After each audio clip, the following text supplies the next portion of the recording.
This is Fox 11 Forum, a look at issues of concern to Tucson and Nogales, with your host, Bob Lee.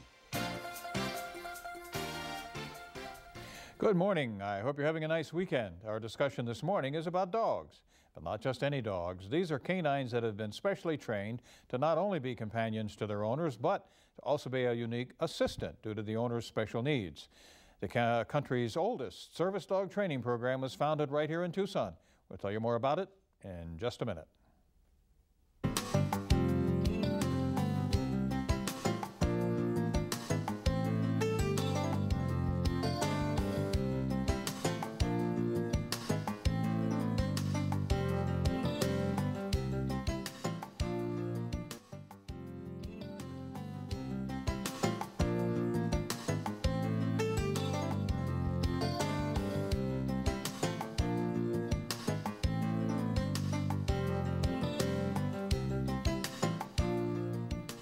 Handi-Dogs Incorporated is the oldest service dog training program in the country. It was founded here in Tucson in 1973. It was incorporated as a not-for-profit in 1977. My guests are here to talk a little bit about the Handi-Dog program.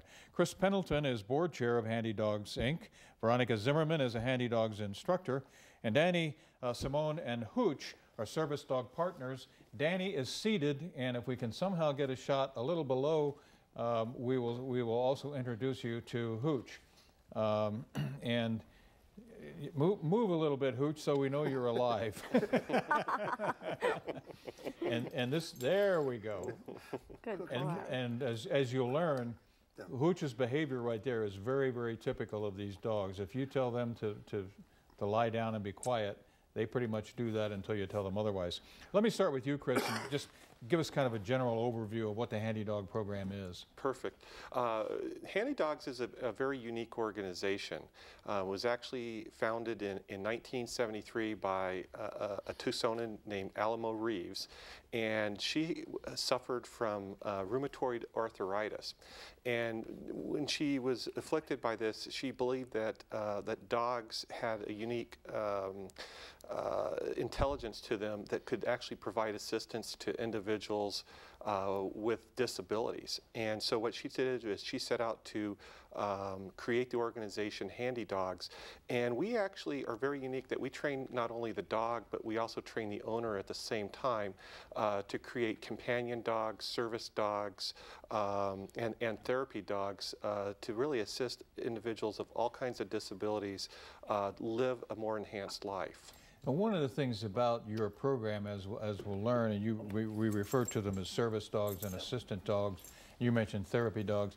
This is a tad different than the so-called seeing eye dog, isn't it? Yeah, it is a little bit different because we're able to take an individual with any type of physical or mental impairment or disability and actually tailor that training for that specific disability. Are these dogs considered pets?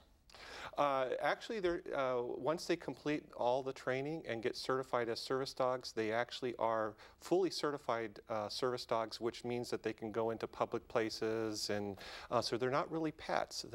They actually are working dogs. They may very well appear to be pets, but it's very important that we point out that when they are certified, the no animals, no pets allowed, and that even goes to motels and the like, correct? Yeah, absolutely. And one of the things is sometimes our teams of people and their animals actually start out as pets.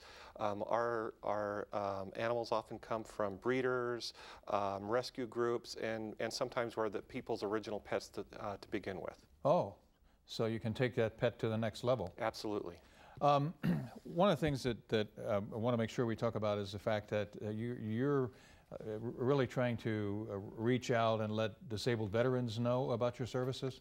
Yeah, absolutely. The disabled veteran, especially since we have such a large Air Force and Army population here in Tucson, is a unique population. And what we've discovered over the past several years is that there's quite a need within the veteran population. Folks returning from active duty with certain physical and also mental disabilities that actually could benefit from utilizing a service animal. Let's talk a little bit about sort of the training in general, and we can probably work Danny and Hooch into this. Veronica, it's clear that Hooch is just better behaved than I am typically. When you get somebody like Danny, and first of all, Danny, what sort of assistance does Hooch provide for you? I have issues with going up and down stairs. He assists me with going upstairs. He assists me with going downstairs. He works as almost like a rail for me. He comes up alongside me. I ask him to brace me. He braces me and progressively climbs the stairs with me at my side until the top, and then I release him. Issues picking up things, bending over. If I drop my keys, my phone, my hat, my wallet, piece of paper, anything imaginable that I could have in my hand at the time and I'm not able to get down to pick it up, I will release him and ask him to pick it up to me. He even picks up his own leash and hands it to you, which is pretty amazing. He'll pick up his own leash. He'll give me his leash if I drop his leash on the floor. When we're ready to leave, I'll ask him to pick that leash up for me. He'll give me the leash. We're gonna have Hooch show off in a little bit. Veronica, when Danny comes to the program and explains what his particular need is, how do you then what takes place? What takes place? Well, our basic curriculum is Canine Good Citizen. It's very important for Handi-Dogs to have people out there that have well-behaved dogs, first of all. And that is for anybody. That could be for therapy, preparing people for therapy dogs. It's important that they pass a Canine Good Citizen. For dogs that are being trained for emotional, or not emotional, but mental stability or focus. For children with disabilities, including autism. All of these dogs need to be stable. They need to be appropriate for the person. So what happens is when they come in, we check to see that the dog is appropriate for the person. And then if they are appropriate for the person, we place them in the correct class. It may be to build their confidence, the dog confidence. It may be to start them off with a Canine Good Citizen, to start them with the regular obedience classes. And they start moving from there. And it just branches off to different type of classes. But what happens is we train the person to be able to understand the body language of the dog, in addition to the behaviors. So it's not just only to train the dog behaviors, but it's also to be able to communicate with the dog, to have appropriate communication. Because we believe that in any relationship, both parties have to have open communication. And if it's only with the person is trying to have the dog do things, it's difficult because they may not be getting the full spectrum of what's actually happening with dog. So it's important to have good communication. We also help, we teach techniques for massage, which helps both the owner and the dog to become more bonded.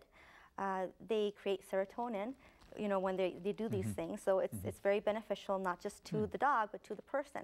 And this is a huge help to people because they're facing, in those moments of their life, they're facing changes, which the dog really helps them to overcome. They're not just focusing on what's happening with them and their adjustments to their lives now, but they're also focusing on the dog, which really helps them. The other thing we teach is awareness of the body of the dog. So in confidence building, we'll include exercises that will help the dog, like with agility, and those type of exercises will really help the dog to gain confidence, because a lot of people don't know, sometimes dogs don't know they have hindquarters. They don't know they have a tail sometimes. Okay? So these things really help with the training.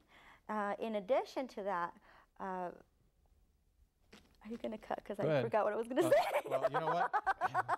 I'm getting a wrap. We have to take a break. Okay. You collect your thoughts. We'll take a break, and when we come back, we'll talk more about Handi-Dogs. Want to find out where they come from, and we'll also have Hooch show you what he can do and give him his spotlight. All that and much more coming up as we continue talking about Handi-Dogs.